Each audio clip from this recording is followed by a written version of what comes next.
Assalamualaikum warahmatullahi wabarakatuh. Alhamdulillahil malikil hakim, al-jawadil karimil azizir rahim, wat-tariqu ilaihi wadihun lil qasidin, wad-dalilu alaihi la'ihun lin nazirin. Wassalatu wassalamu ala sayyidil mursalin, Sayyidina wa maulana Muhammadin wa ala alihi wa sahbihi ajma'in, amma ba'd. Para sahabat fadilah, Kepala Kantor Kementerian Agama Kabupaten Serang yang mulia Kiai Haji Tubagus Syihabuddin, Bapak Muhtadi, Bapak Syekhu,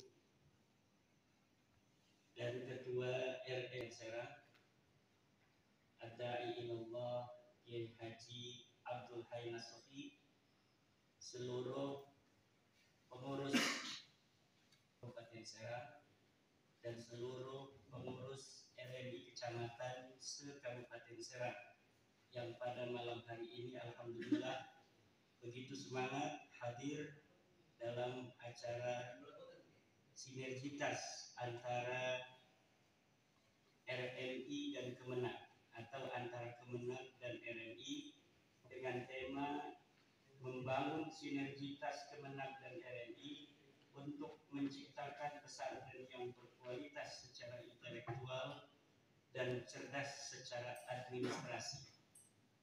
Untuk cerdas secara intelektual mungkin sudah hampir selesai.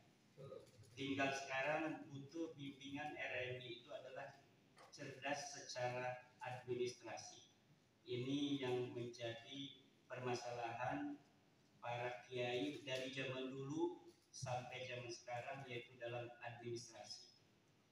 Saya punya kiai dulu di Serang, ketika ada tamu Bapak Z. Maulani dari BIN, tanya sama kiai, sejak tahun berapa mendirikan pesantren? Sejak tahun 60. Alumninya ada berapa? Tidak tahu. Coba lihat buku alumninya, enggak ada. Sekarang santrinya berapa? Tanya sama lurah. Jadi enggak tahu berapa santrinya, berapa alumninya. Kiai-kiai itu memang yang dikedepankan adalah bagaimana dia bisa beramal saleh dengan ta'limul ulum diniyah linnas. Inilah yang tidak bisa untuk disepelekan dari sosok seorang kiai yang mengurus pesantren. Betul tadi kata Ketua RMI Kabupaten Serang, ada perhatian pemerintah, alhamdulillah. Tidak ada pun dari dulu kiai jalan saja. Karena memang yang menjadi fokus utama kiai adalah nasr al-ulum ad-diniyah, yaitu bagaimana bisa mengembangkan ilmu-ilmu agama hatta al-baqa ila yaumil qiyamah, sampai ilmu agama ini kekal sampai hari kiamat, yang dengan itulah risalah para nabi akan secara lumintu, secara mutawatir, secara berkesinambungan terus berjalan dari satu generasi ke generasi yang lain. Tetapi pada hari-hari ini adalah momentum bagi kita warga Nahdiyin, di mana bangsa dan negara kita sedang mengalami berbagai macam tantangan.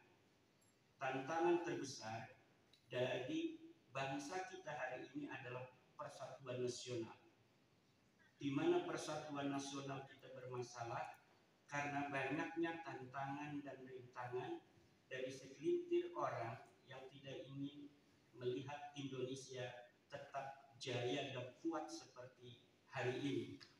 Dan jawaban dari itu menurut para pakar, di antara yang paling utama, betul seperti Pak Kiai Tubagus Syihabuddin tadi, adalah Nahdlatul Ulama yang secara konsisten dari sejak zaman dahulu mulai Nahdlatul Ulama ini dilahirkan mengusung tawasutiyah fiddin, moderasi dalam agama, sesuai dengan firman Allah, wa kadzalika ja'alnakum ummatan wasata litakunu syuhada'a 'alan nas wa yakuna rasul syahidan.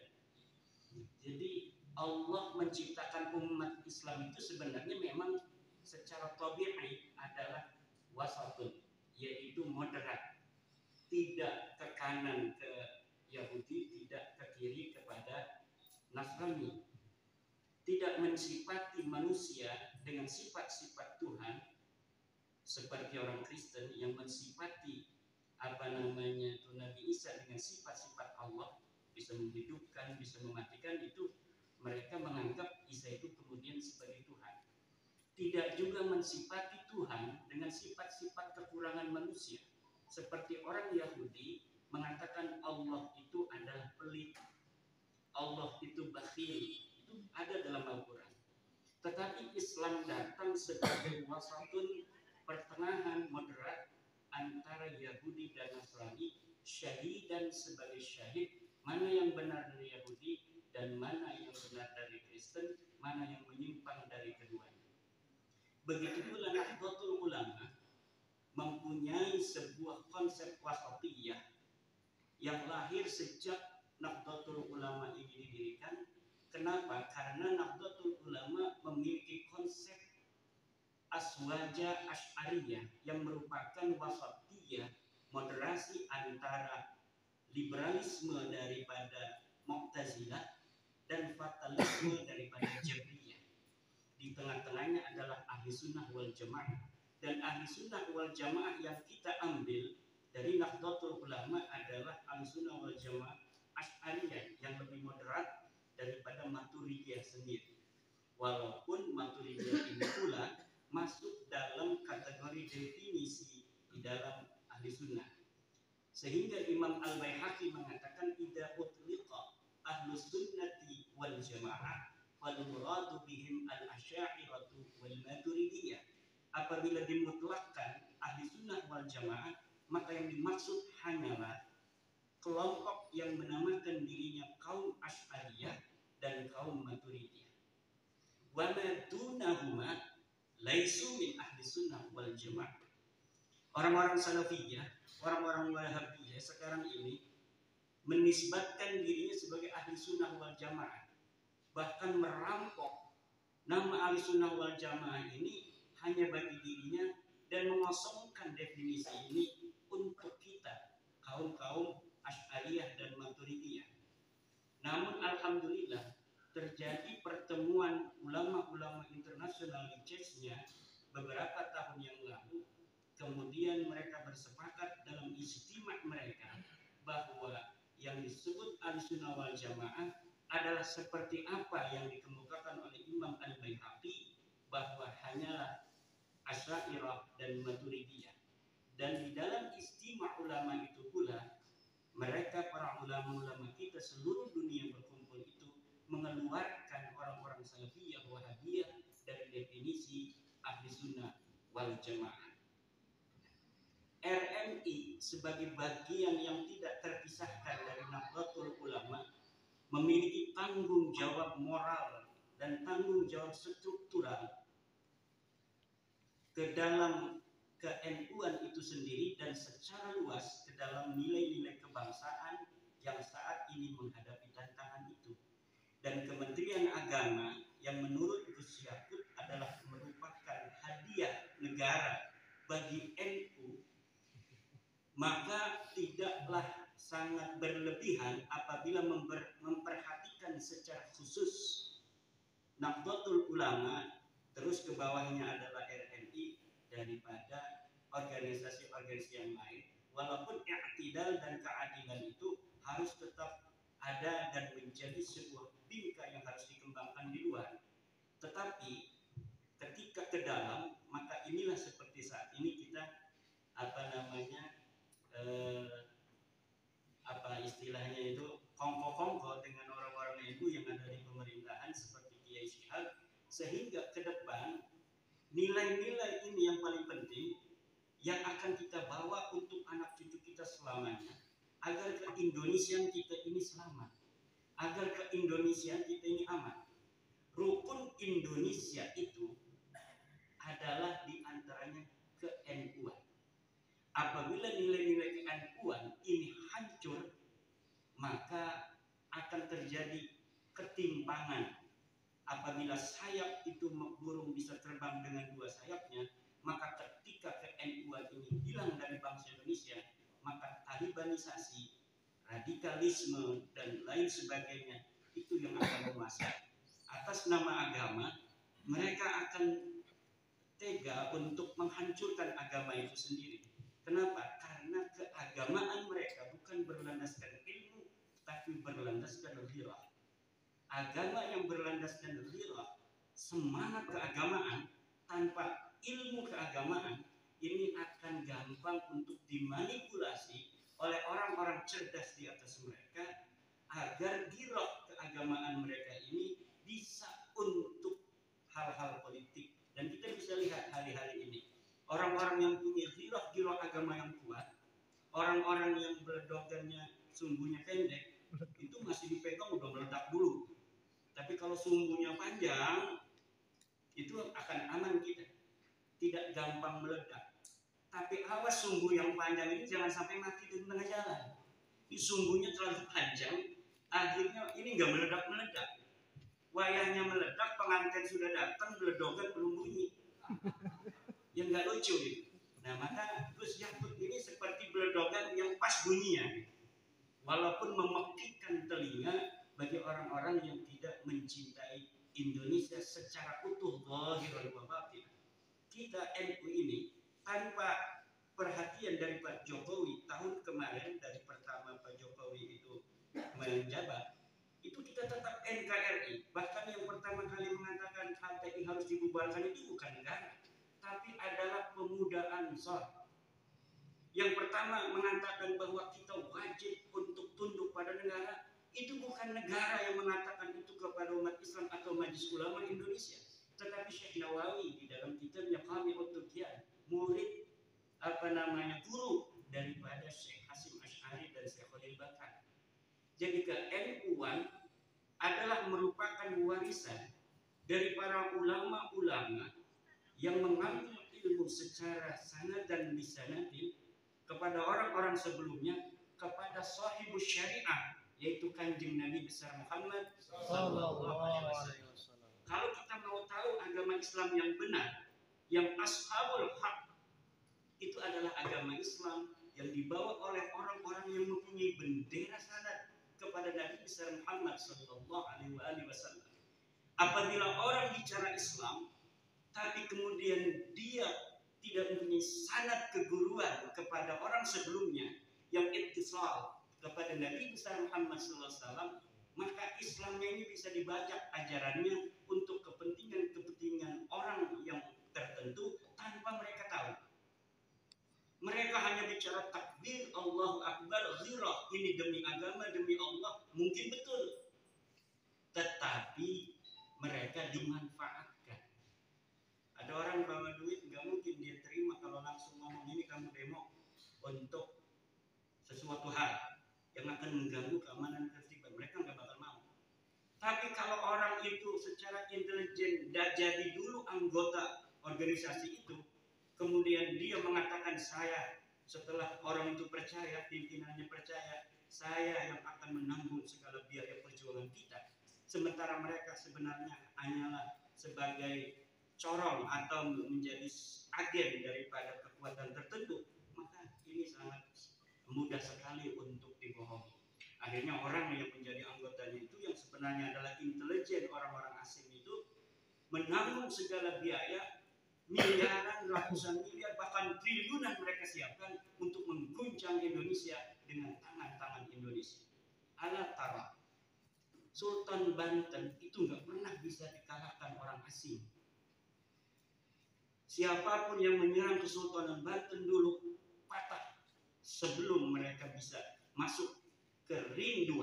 Jangankan ke ring 1, ke ring 2 aja kontang nggak bakal bisa kena.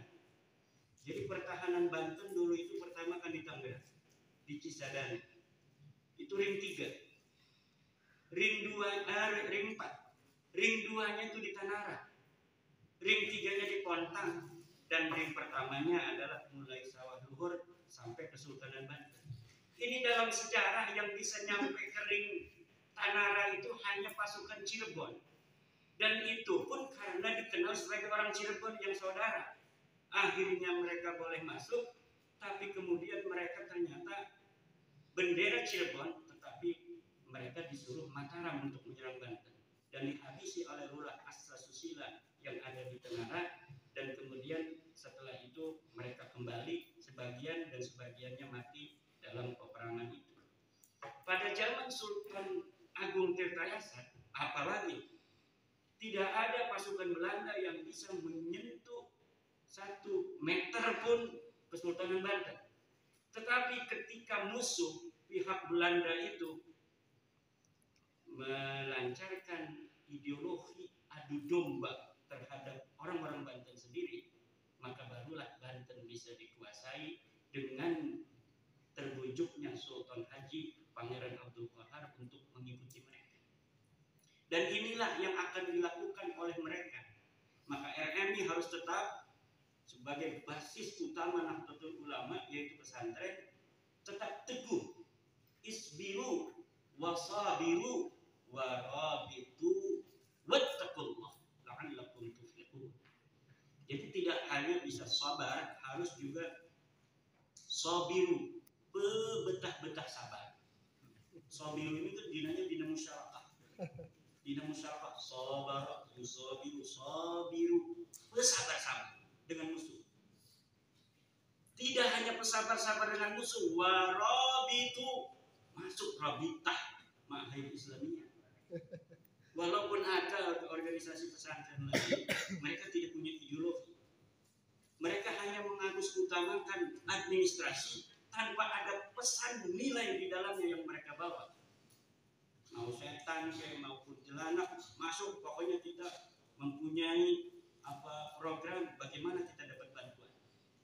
RMI itu tidak begitu. RMI mempunyai tugas utama membawa nilai, isi daripada ke-NU-an, isi daripada ahli sunnah wal jamaah yang demikian itu harus terus dijaga dan dinomorsatukan. Kalau hanya mencari bantuan, dari dulu kita nggak dapat bantuan, tapi kita bisa hidup. Anak-anak kita jadi kiai di santri itu. Bahkan ada yang jadi wali, bahkan lebih wali dari gurunya.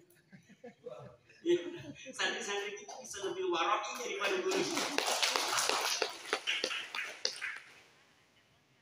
Kiainya mah hari Senin juga ngerokok melulu. Santrinya mah di sana di pesantren. Sekarang kan hari Senin nih, kan pada ngerokok. Santrinya pada puasa.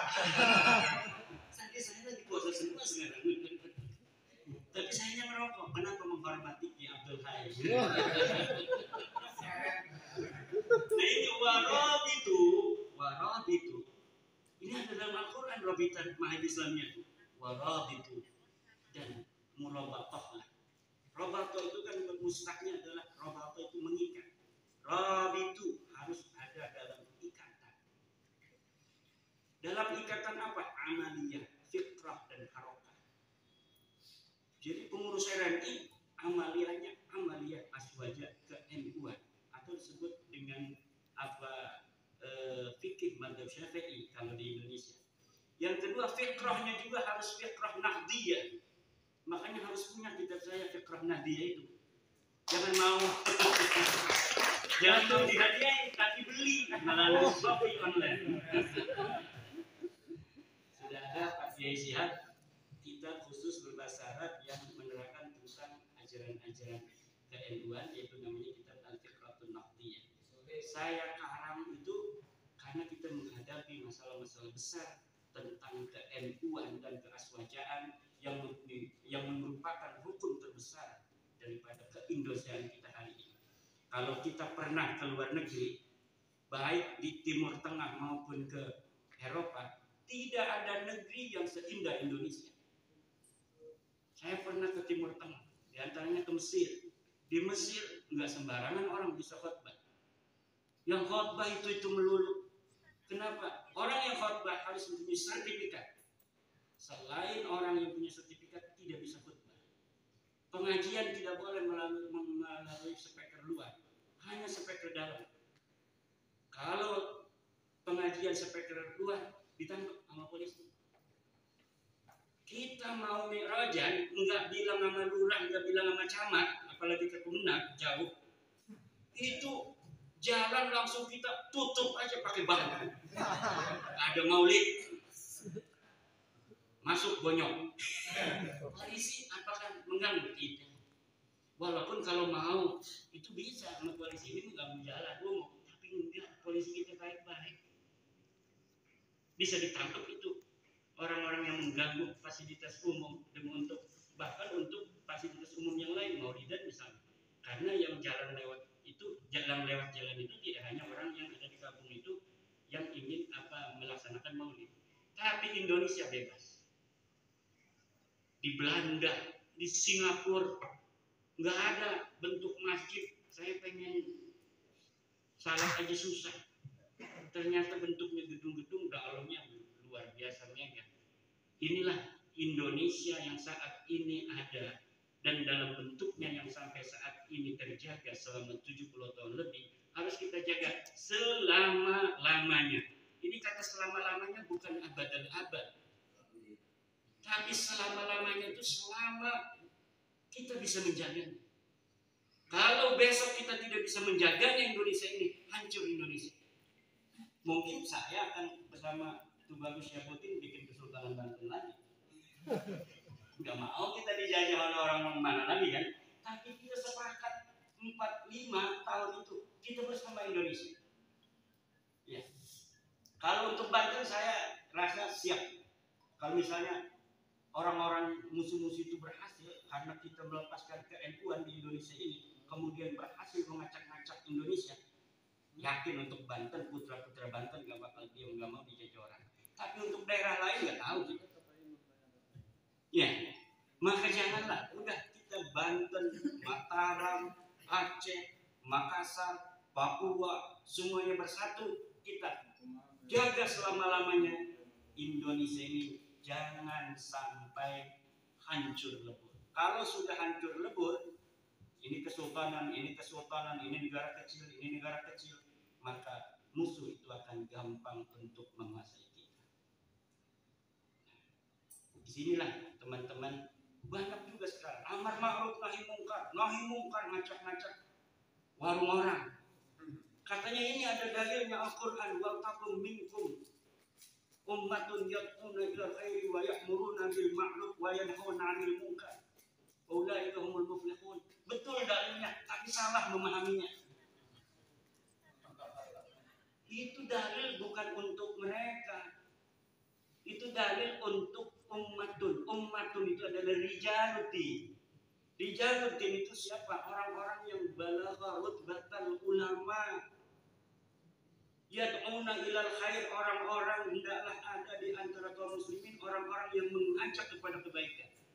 Orang-orang yang mengajak kepada kebaikan. Yad'una itu beda dengan ya'muruna. Kenapa Allah kepada al-khair mengucapkan yad'una, sedangkan kepada al-ma'ruf wa ya'muruna? Karena ada perbedaan antara al-khairat dan al-ma'rufat. Sesuatu yang khair itu adalah sesuatu yang di situ ada kualitas. Khairat itu isimnya isim tafdil, kebaikan yang terbaik. Dan itu kebaikan yang terbaik adalah agama Islam. Yad'unya itu kalau diterima ya alhamdulillah, enggak pun jadi soal. Itu dakwah. Beda dengan ya'muruna. Nah, ya'muruna ini hanya kepada al-ma'ruf. Al-ma'ruf itu apa? Ma ta'arafahun nas. Sesuatu yang dikenal oleh manusia. Syariat, hukum adat, itu namanya ma'ruf. Jadi al-ma'ruf itu bukan hanya hukum agama, tapi termasuk di dalamnya hukum adat.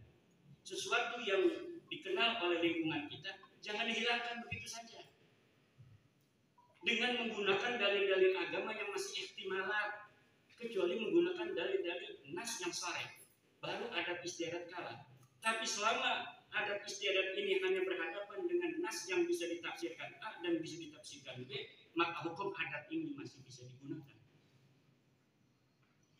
Beda antara al-ma'ruf dengan al-khair. Beda juga antara al-munkar dan al-maksiat. Nah, kenapa yang kita diperintahkan itu adalah mencegah kemungkaran, bukan mencegah maksiat. Kemungkaran itu adalah sesuatu kejelekan yang dilakukan terang-terangan di hadapan umum, itu mungkarat. Kalau maksiat itu hal yang tidak baik menurut syarak, yang bertentangan dengan nas-nas, dilakukan secara sembunyi-sembunyi. Kita nggak bisa memerangi maksiat. Maksiat bisa dilakukan orang berduaan di dalam hotel, kita nggak tahu. Maksiat bisa dilakukan minum-minuman di dalam rumahnya, kita nggak tahu. Itu maksiat. Tapi kalau mungkarat, kita harus wayanhauna 'anil munkar. Dan yang hauna 'anil munkar ini juga ada caranya. Caranya adalah man ra'a minkum munkaran falyughayyirhu biyadihi. Yang bisa tangan-tangan. Fa illam yastati fa bilisani. Fa illam yastati fa biqalbi. Wa dzalika adhaful iman. Yang demikian itu dalika adhaful iman, yang paling rendah imannya. Dalika kembalinya kemana? Dalika ini untuk apa? Maknanya jangan ini, tapi itu. Wadalika, dalika itu maknanya itu, karena dalika itu isim isyarah untuk yang jauh. Bil kafi harfan duna lamin aw ma'ah. Apa tuh terusnya tuh? Bil kafi harfan duna lamin aw ma'ah. Walamu in qaddamta mumtani'a. Jadi dalika itu kembalinya kepada yang pertama, yang jauh. Jadi bukan dalika adhaful iman, dan inilah hati itu selemah-lemahnya iman. Orang yang merubah kemungkaran dengan hati itu selemah-lemahnya iman. Bukan, harusnya pakai hada. Fa illam tastati atau fa illam yastati fa biqalbi fa hada adhaful iman. Baru itu kembalinya kepada hati.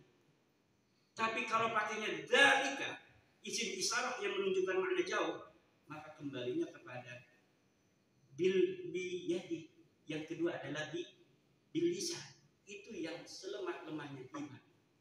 Ini adalah tafsiran ahlun nihayah. Kalau ahlul bidayah, tafsirannya tetap dalikanya menggunakan majaz. Dalika ini untuk yang makna jauh, tetapi ini adalah kalimat majaz, maknanya adalah makna dekat. Seperti dalikal kitab, maknanya hadal kitab. Itu menurut ahlul bidayah. Orang-orang yang di dalam kedekatan kepada Allah, mereka masih salikin. Tapi menurut ahlun nihayah, selemah-lemahnya iman itu ya orang yang bekerja dengan tangannya. Dia nggak sabar untuk bertahan. Kemudian yang kedua, selemah-lemahnya iman itu dia yang ngomong dengan lidahnya. Kalau dia sabar, dia nggak bakal ngomong. Kalau misalnya tidak mampu, maka dengan lisannya. Tidak mampu dengan hatinya. Itu untuk ahlul bidayah. Kalau untuk ahlul nihayah, itu maknanya dibalik. Kiai-kiai diem ketika ada kemungkaran, itu bukan berarti dia selemah-lemahnya iman menurut ahlul bidayah itu. Wih, nggak bisa katanya Pak Haji. Di dalam Syarah Muslim, lihat. Hadis itu dikeluarkan oleh Imam Muslim dan disarahi oleh Imam Nawawi. Imam Nawawi mengatakan wadzalika itu gimana ada. Betul, Imam Nawawi seorang ulama dan pengasuh pondok pesantren, pengurus RMI juga ulama. Ya, kita ini ulama yang bisa menafsirkan sebuah kalimat dengan keilmuan yang kita miliki.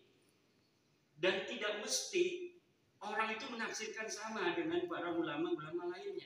Kalaulah muradul Quran itu hanya satu yang benar, maka tidak akan ada madhab-madhab. Ketika ada madhab-madhab, 10 madhab kita kenal dan 4 yang mudawwan, maka berarti firman Allah saja ketika ditafsiri, dipahami, maka kesimpulannya kita bisa berbeda. Apalagi di bawahnya, yaitu kalamur Rasul. Begitu pula ucapan manusia. Gus Yakub ngomong begini, kemudian kata orang yang itu maksudnya begini, kata orang yang benci itu maksudnya begini. Ini penistaan terhadap agama, wajib untuk dilaporkan. Nah, kita jangan marah kalau ada orang memahami kalimat-kalimat kita berbeda dengan apa yang kita maksudkan. Kita ngomong sekarang ini, saya ngomong begini, kemudian orang menafsirkan berbeda-beda. Ini katanya Haji Imad liberal itu, padahal mananya katanya kembalinya kepada fa'ilam, kepada bihadi, bukan kepada qalbi. Ini kan pemahaman. Dan sebenarnya ini ihtimalat seperti ini yang harus digali sehingga kita tidak tekstualis di dalam memahami sebuah nas.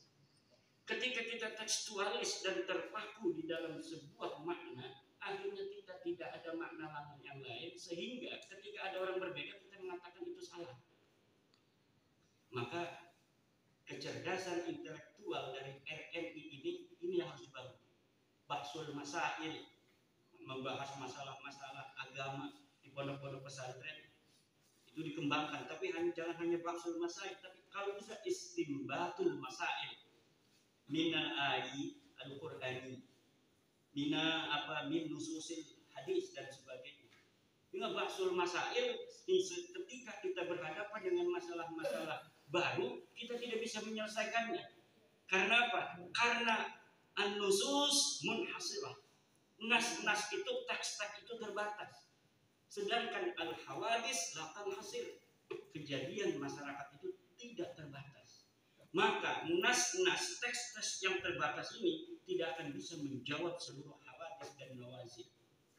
Maka oleh karena itu dibutuhkanlah kecerdasan di dalam usul, bukan hanya kecerdasan dalam furu', bukan hanya ngaji Fathul Mu'in dan Fathul Wahhab serta Majmu', tapi juga santri-santri sekarang mulai kita mengaji bagaimana kita bisa istimbatul ahkam. Jam'ul jawami, jim-jim ini jangan sampai ditinggalkan. Al-Mustasfa, Talkhisul Khusul dan sebagainya, ini jangan sampai ditinggalkan, sehingga ketika kita berhadapan dengan nawazil al-hadisah, kita dapat menyelesaikannya dengan segera, karena masyarakat kebutuhan mereka akan jawaban-jawaban agama dari para ulama ini sangat dinanti. Nah, sekali lagi RMI, alhamdulillah ini sangat terbuka. Kemenang kita, kepala kemenang Bapak Tubagus, karena Tubagus ya kan turunan sultan. Kalau turunan sultan ya turunan Wali Songo. Indonesia ini agama Islam Wali Songo.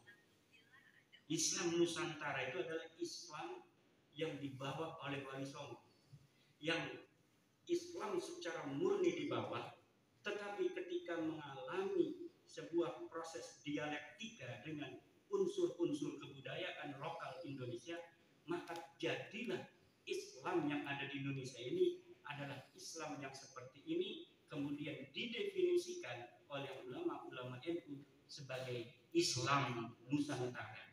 Islam Nusantara. Jadi Islam Nusantara itu bukanlah Islam baru, tetapi Islam pondok pesantren.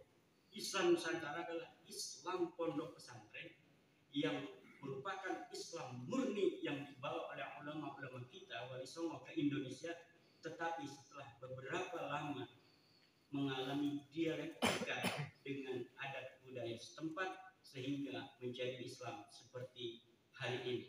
Islam yang tetap teguh dengan hadis-hadis, di pondok pesantren mengaji kitab-kitab hadis, tetapi juga tidak lari ketika suruh baca tauhid, tidak lari ketika marhaban, tidak akan menganggap bid'ah ketika suruh berjanji dan sebagainya. Sementara orang-orang lain mengaku Islam ahli sunnah wal jamaah, Islam murni, tetapi mereka kering dari nilai-nilai adat istiadat dan budaya. Inilah yang menjadikan kita berbeda dengan orang-orang Islam yang mengaku Islam di Indonesia dari orang-orang yang selain Nahdlatul Ulama. Maka harus bangga, harus terus kekeh Islam Nusantara. Kita jangan cemen ketika dikatakan Islam Nusantara, Islam anus segala macam, biarin aja. Kafilah berlalu, anjing menggonggong, kafilah berlalu. Karena apa? Dengan definisi yang kental Islam Nusantara inilah, kalau pakainya fikroh nahdiyah, orang awam gak bisa ngomongnya. Apa aja fikroh nahdiyah itu? Tapi kalau Islam Nusantara ini akan diwariskan oleh kita nanti generasi yang akan datang 500 tahun lagi, istilah ini akan kuat dan akan menjadi seperti istilah Ahli Sunnah wal Jamaah Asy'ariyah. Ahli Sunnah wal Jamaah itu tadinya tidak ada istilah Ahli Sunnah wal Jamaah. Islam Ahli Sunnah wal Jamaah kita kenal sejak 250 Masehi. 250 Hijriah, yaitu ketika Abu Hasan Al-Asy'ari meramu dan memformulasikan akidah Ahlussunnah wal Jamaah Asy'ariyah. Tetapi hari ini semuanya orang ngaku Ahlussunnah wal Jamaah. Enggak ada lagi yang mengatakan saya Islam Nabi, tapi semuanya ngaku Islam Ahlussunnah wal Jamaah. Ke depan pun sama. Hari ini mereka yang ngomong Islam Nusantara adalah Islam yang sesat, Islam yang bid'ah, Islam yang kafir. Itu akan rebutan ngomong sayalah Islam Nusantara. Seperti kemarin anak-anak Bansor selalu ngomong NKRI harga mati, NKRI harga mati. Mereka pada nyinyir semua kan. 2017 masih nyinyir, 2016, 17, 18, 19, 20, 2021 semuanya ngomong NKRI harga mati. Saya NKRI, saya NKRI. Itu karena ulama NU itu, para kiai-kiai itu mempunyai basirah. Mereka punya ghirah, ulama NU punya basirah. Terus ke dalam cara milih calon presiden atau di singgah penang baik ulama NU mau beruih sih bahaya bakal kan. Tapi belakangan punya ghirah ini ngedoain Ka'bah. Ya Allah, Allahumma qawwil Islam di Prabowo. Diser-ser berangkat kan izin. Ada lagi yang pakai gaya-gaya tarikh. Iya. Dipegang dada Prabowo. Saya mendengar dari guru saya. Bapaklah ya. Barang kalah kan isi. Tapi ulama NU nangis bengi-bengi, nggak pernah tahu Pak Jokowi. Saya punya guru saya banyak, saya satu masih hidup. Itu puasa khusus untuk kemenangan Kiai Ma'ruf Amin. Tapi Kiai Ma'ruf Amin nggak kenal sama dia. Puasa. Saya ketemu lagi sama beliau kemarin. Iman, alhamdulillah gara-gara niat untuk guru saya, karena beliau itu muridnya Kiai Amin. Kiai Amin itu adalah bapaknya Kiai Ma'ruf. Dia mendukung Kiai Ma'ruf hanya karena dia ngaji kepada Kiai Amin. Kiai Ma'rufnya nggak tahu dia. Dia hanya kenal pada bapaknya. Karena anak guru saya katanya nyalon presiden, saya puasa. Tetapi barokahnya saya cinta guru. Setelah pilpres selesai, saya maunya puasa aja. Jadi sampai sekarang dia bertahun-tahun sudah puasa gara-gara khidmat kepada anaknya guru tanpa Kiai Ma'ruf tahu. Luar biasa barokahnya ulama-ulama itu. Nah itu ngelawan ngedoa sendiri. Low battery, please charge. Orang ngedoa namun orang disoting. Nah arep ngelawan kiai-kiai sing ngedoa bari nangis tanpa ada yang tahu. Nggak bisa, ampura gimana? Ada orang yang berdoa kepada Allah untuk kemenangan presiden, tapi hanya ketika ada di forum. Tapi ulama NU ada yang puasa, ada yang tapa, ada yang nangis. Malam-malam saya lihat sendiri ada orang musruk di makamnya Yai Muhammad Amin itu nangis. Dia bilang, ya Allah jaga kemuliaan Yai Amin. Bukan jaga Yai Ma'ruf, tapi jaga kemuliaan Yai Amin sebagai guru saya. Saya negatif aja. Jadi mau nimbantan kalah sebodoh, sing penting menang karena menjaga kehormatannya Yai Amin. Karena tahu orang Kresek itu agamanya agama membantu. Agama itu pokoknya lah menduduk Islam, orang bisa, PKI orang bisa, Arab Kiai Arab Islam. Karena begitu cara mendidik kita sejak dulu kepada anak cucu kita. Makanya ketika hoaknya Islam, ini kafir, ini PKI, nggak mau. Walaupun yang disuguhkan itu anaknya kiai besar. Hanya kiai-kiainya aja yang mau mendukung Kiai Ma'ruf waktu itu. Kenapa? Karena mereka punya basirah. Orang awam dijahilihi lam yakun lahu basirah. Maka ketika mereka punya basirah, mereka menangis kepada Allah. Allah menjadikan seperti sekarang ini. Dan insya Allah ini akan berjalan. Jadi lamun pengen weruh nanti sing bagus dina bangsa Indonesia dan negara Indonesia ke depan. Deleng be kiai-kiai NU kuning endi.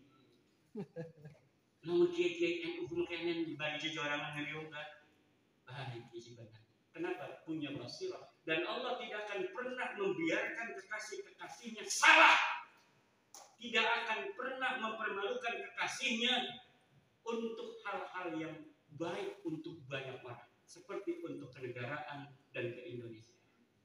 Demikian yang dapat saya sampaikan. Saya mohon maaf apabila ada kalimat-kalimat yang kurang bagus. Tapi saya ini saking bahagianya terhadap RMI Kabupaten Serang yang luar biasa. Ini sudah terbentuk semua RMI tingkat PC, tetapi gerak langkahnya RMI Kabupaten Serang ini lebih dari RMI Kabupaten Serang. Dan hari ini saya lebih bahagia karena kepala kemenangan orang NU dan memiliki ke-NU-an yang kuat sekali. Dan saya yakin RMI di Banten dengan sinergitas bersama kemenang ini akan bisa menjadi wadah yang bermanfaat untuk pondok-pondok pesantren. Tapi ingat ada terakhirnya tuh, isbiru wis, sabiru wis, rabitu wis, wattaqullah. Kudu takwa ning Allah. Lamun engkau bokan anak bantuan aja dipotong. Lamun ora dipotong la'allakum tuflihun. Kamu akan bahagia selamat sentosa. Lamun orang kalau di sidang meranakan di kejati kan. Ini kejaksaan dicekel kan. Na'udzubillahi min wallahul muwaffiq ila aqwamit thoriqin. Assalamualaikum warahmatullahi wabarakatuh. Waalaikumsalam.